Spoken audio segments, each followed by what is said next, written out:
Welcome back to another edition of Talk Nerdy to Me. I'm your host, Troy Stegner. And before I get into this comic book review, I'm going to ask you to please subscribe. It does help with the metrics. That's out of the way. Let's get into this. Looky, comic booky.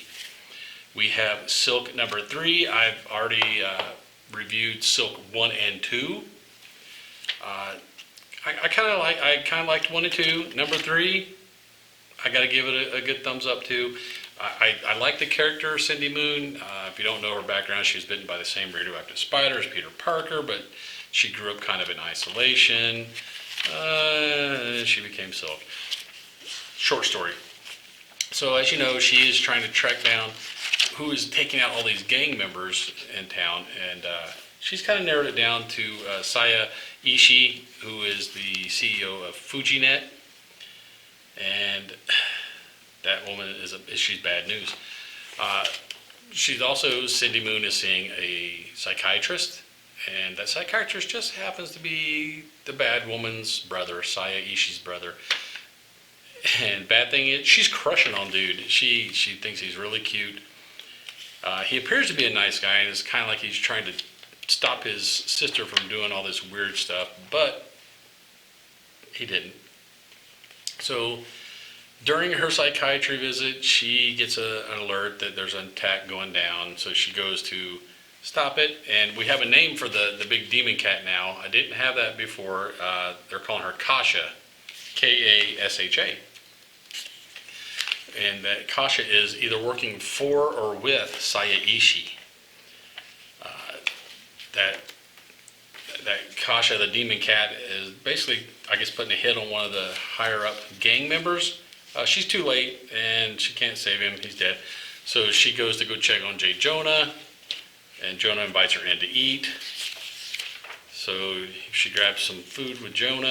Jonah, and goes back out to, she wants to get to the root of the problem. She knows Saya Ishii has something to do with it. She goes to talk to her at her big penthouse there. And they were expecting her, so they usher her right up.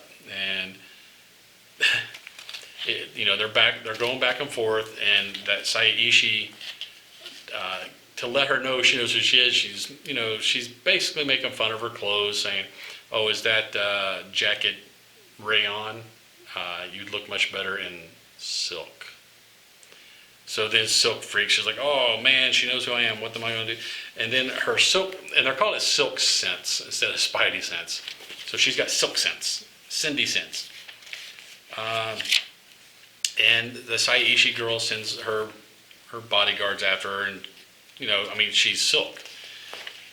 They don't really touch her. She is able to dodge them pretty easily. She jumps out the window, takes off, and you figure out, then she goes back. She's trying to figure out all this. She gets a secret letter. Hey, if you want to find out about Saya Ishii's involvement with this gang, meet me at this place at this time. And then it cuts over, and Saya Ishii is walking in the woods, and this tree with a hollowed trunk is glowing green, and she's walking into it. And obviously, she's got some powers too, because her eyes are lit up, and she's got some kind of energy thing in her hands. She walks down, and Kasha is summoning a huge demon, a freaking huge demon for some reason. We don't know why, and even Saya says, hey, I brought you to take out my enemies, not, bring up a big demon.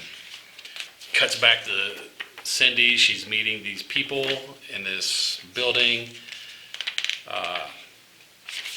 Come to find out, it is Silvio, I can't remember his name. He used to be part of the Magia, which was how they got around using the name Mafia. They used Magia. Dude, it's Silvermane. He was, I believe he's from Italy. Big mobster in the Magia. He rose to prominence. Something happened to him. He almost died, and they ended up taking his head and some other body parts. He's kind of basically a cyborg now. He's more robot than human. And he tells her, hey, you want to find out more about this woman?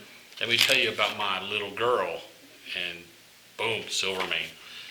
So we have 2 villains now. We've got Saya Ishii, actually 3 if you count the demon cat. Saya Ishii, Kasha, that demon cat, and now Silvermane. So I'm guessing, hopefully that Saya Ishii and Kasha are going to end up being part of her rogues gallery. She really needs to build up a good villain base. Every hero needs a good villain base, and I believe that's going to be hers. This I would put it on my subscription list if I were you guys. Don't pick it up off the shelf. You might miss it. Subscribe. So far, it's a good story if you like the Spider family. She's one of my favorites from the Spider family. I'm kind of upset they didn't bring her into Spider-Verse. That would have been really cool. But they didn't. And the artwork on the cover is just amazing also. It's worth the read. That's my review of Silk number 3. So, if you like that video and you'd like to see more like it, subscribe. Wherever that button's at, just click it. It's free. It's free. Subscription is free. It helps with the metrics a ton. And you can hit the bell icon. You'll be notified whenever we put up a new video. Until that new video comes out. Later, nerds. Get nerdy with me. Tell me what game that you get on. Is it card or read? What kind of class do you play, girl? In an RPG?